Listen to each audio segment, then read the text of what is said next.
आज सकाळी पंढरपूरकडे निघालेल्या 20 वारकऱ्यांना एका ट्रकने चिरडलं, पण या घटनेचं सत्य भलतंच निघालं.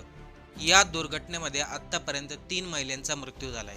संत ज्ञानेश्वर महाराजांची पालखी आज सकाळी सासवडवरून जेजुरीकडे निघाली होती. त्या दरम्यान ही दुर्घटना घडली, पण या घटनेमधील खरं सत्य बऱ्याचशा लोकांनी सांगितलंच नाही.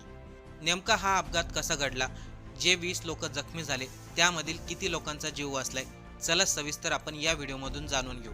आषाढी वारी म्हणजे लाखो वारकऱ्यांच्या श्रद्धेचा, भक्तीचा आणि विश्वासाचा महासागर. हातामध्ये टाळ, गळ्यामध्ये तुळशीची माळ, होटावरती विठ्ठल विठ्ठलचा अखंड जप आणि डोळ्यासमोर फक्त एकच ध्येय, पंढरपूर विठुरायाचं दर्शन. दरवर्षीप्रमाणेही यंदाही संत ज्ञानेश्वर महाराज यांच्या पालख्या पंढरपूरच्या दिशेने रवाना झाल्या. महाराष्ट्राच्या कानाकोपऱ्यामधून आलेले हजारो वारकरी दिंड्यामध्ये सहभागी झाले.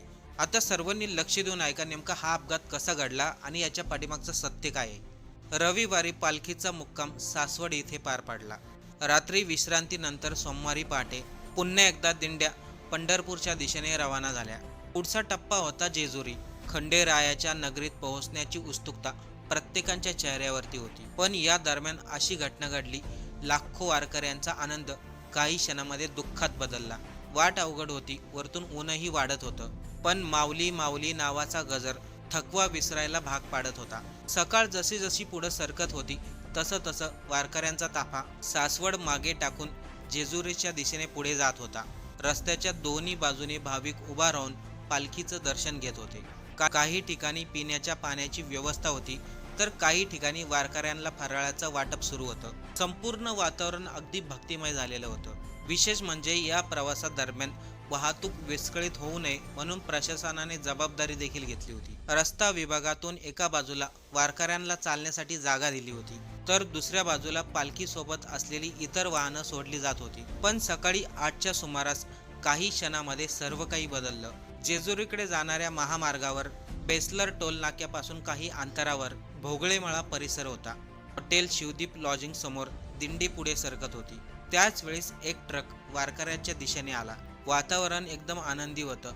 वारकरी आपल्या तालामध्ये चालत होते. कोणाच्या हातामध्ये भगवा ध्वज होता, तर कोणी टाळ वाजत होतं, तर कोणी अभंग म्हणत होतं. त्यामुळे त्यांच्या बाजूने येणाऱ्या ट्रककडं फारसं कोणाचं विशेष लक्ष गेलं नाही, कारण की पालखी सोबत सीदा, साहित्य आणि इतर आवश्यक सामान घेऊन जाणारी वाहनं त्याच महामार्गावरून ये जा करत होती. त्यामुळे तो ट्रकही त्याच ताफ्यातील असावा असं अनेकांना वाटले. मात्र काही क्षणामध्ये परिस्थिती भीषण वळण घेणार आहे याची कल्पना तिथे उपस्थित असलेल्या वारकऱ्यांना अजिबात आली नाही. तिथे प्रत्यक्षदर्शी असलेले वारकरी सांगतात, ट्रक एकदम नॉर्मल स्पीडमध्ये चालू होता, पण अचानक ट्रकचा वेग वाढला. काही वारकऱ्यांनी मागे वळून पाहिलं, पण तोपर्यंत उशीर झालेला होता. भरधाव वेगाने आलेला ट्रक थेट दिंडीच्या दिशेने वळाला आणि पुढच्या काही क्षणामध्ये मोठा आरडाओरड चालू झाला. लोक जीव वाचवण्यासाठी अक्षरशः इकडे तिकडे पळू लागले. रोडवरती ट्रॅफिक जाम झाली. काही जण रक्ताच्या थारोळ्यात कोसळले. टाळ, मृदुंग, भगवे ध्वज आणि विठ्ठलांच्या नावाचा गजर काही क्षणामध्ये किंकाळ्यांमध्ये बदलला. प्रत्यक्षदर्शी लोक सांगतायत, ट्रकची धडक इतकी जबर होती, काही वारकरी हवेमध्ये उडाले. त्यामधील काही महिला अगदी गंभीर अवस्थेत रस्त्यावरती पडल्या. त्यांच्या मदतीसाठी आजूबाजूचे वारकरी आणि स्थानिक नागरिक धावत आले. काही क्षणापूर्वी ज्या ठिकाणी ज्ञानोबा तुकारामाचा जयघोष होत होता, त्याच ठिकाणी आता मदतीसाठी हाका मारल्या जात होत्या.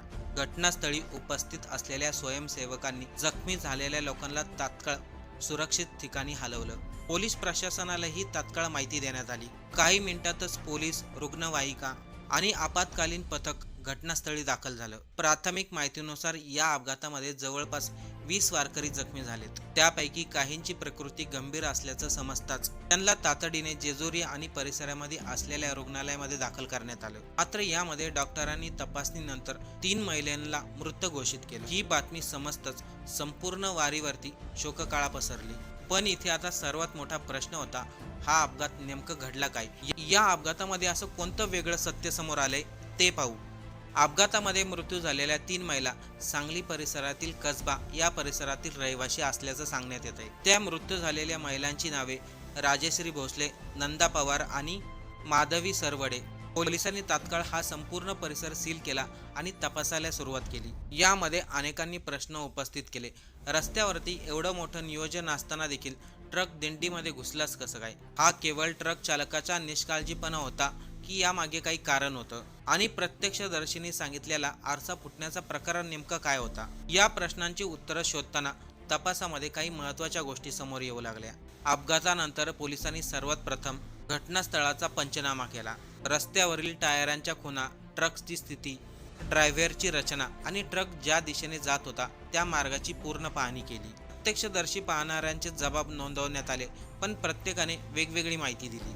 त्यामुळे नेमकं घडलंय काय याचा तपास अधिक गुंतागुंतीचा झाला. काही वारकरी म्हणाले, हा अपघात होण्यापूर्वी 2 ट्रक अगदी जवळून जात होते. त्यावेळेस एका ट्रकचा दुसऱ्या ट्रकला हलका धक्का लागल्याचं दिसून आलं. या ट्रकच्या धडकेमध्ये एका ट्रकचा साईड मिरर तुटला होता, म्हणजे आरसा तुटला होता. आणि त्यानंतर संबंधित गाडी चालकाने वेग वाढवला आणि त्यानंतर ही दुर्घटना घडली. आता बघा, या घटनेमध्ये कोणतं वेगळं सत्य समोर आलंय? पोलिसांनी ट्रक चालकाला ताब्यात घेतलं, त्याची चौकशी केली. ट्रक चालक हा नांदेड जिल्ह्यातील रहिवासी. तो काही वेगळा ट्रक ड्रायव्हर नव्हता, तो दिंडीमध्ये असलेल्या ट्रकवरती चालक होता. त्या ट्रक चालकाचं वय सुमारे 70 असल्याचं सांगण्यात येतंय. चौकशी दरम्यान एक धक्कादायक माहिती समोर आली. ट्रक चालकाची सकाळी तब्येत ठीक नसल्यामुळे त्याने तापाचं आणि सर्दीचं औषध घेतलं होतं. त्या औषधामुळेच ट्रक चालकाला गुंगी आली आणि त्याचं ट्रकवरील नियंत्रण सुटलं. मात्र हा तपास इथेच थांबला नाही. वाहतूक व्यवस्थेबाबतही प्रश्न उपस्थित झाले. प्रशासनाने दिलेल्या प्राथमिक माहितीनुसार रस्ता हा डिव्हायडरच्या साहाय्याने विभागण्यात आला होता. उजवी बाजू वाहनांसाठी, डावी बाजू पायी चालणाऱ्या वारकऱ्यांसाठी होती. या नियोजनाची अंमलबजावणी करण्यासाठी पोलीस आणि स्वयंसेवक तिथे तैनात होते. तरी देखील प्राथमिक चौकशीमध्ये असं समोर आलं की काही वारकरी अधूनमधून वाहनाच्या मार्गावरती येत होते. अपघाताच्या वेळी सांगली जिल्ह्यातील कसबे या ठिकाणातील महिला ज्या ठिकाणी ट्रक चालत होता त्याच्या अगदी जवळ गेल्याचं काही पोलिसांनी पाहिलं होतं. मात्र याच दरम्यान दुसरी एक माहिती समोर आली. जेजुरीकडे जात असताना ट्रक चालकाने एका वाहनाला ओव्हरटेक करण्याचा प्रयत्न केला. त्या क्षणी ट्रक अचानक डाव्या बाजूला गेला आणि त्याच्या काही सेकंदामध्येच महिलांना धडक बसली, अशी प्राथमिक माहिती पोलिसांनी दिली आहे. या घटनेची सरकारला माहिती होताच सरकारने प्रत्येकी कुटुंबाला 4 लाख रुपये देण्याचं आश्वासन दिलंय.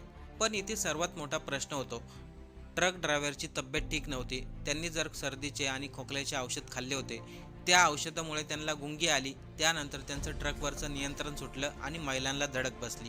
यामध्ये बरंचसं काही सत्य जाणवते. कारण की कोणतंही औषध घेतल्यानंतर आणि झोप जर पूर्ण झालेली नसेल तर अशा परिस्थितीमध्ये कोणतंही वाहन चालवणं कठीण होऊन जातं. जी घटना घडली ती अतिशय दुर्दैवी आहे. आता या घटनेमध्ये पोलीस कोणावरती FIR दाखल करतायत, कोणावरती गुन्हा दाखल करतायत, हे सर्व तपासानंतरच स्पष्ट होईल. आपल्याला या घटनेबद्दल काय वाटते? आपलं मत कमेंट करून नक्की सांगा.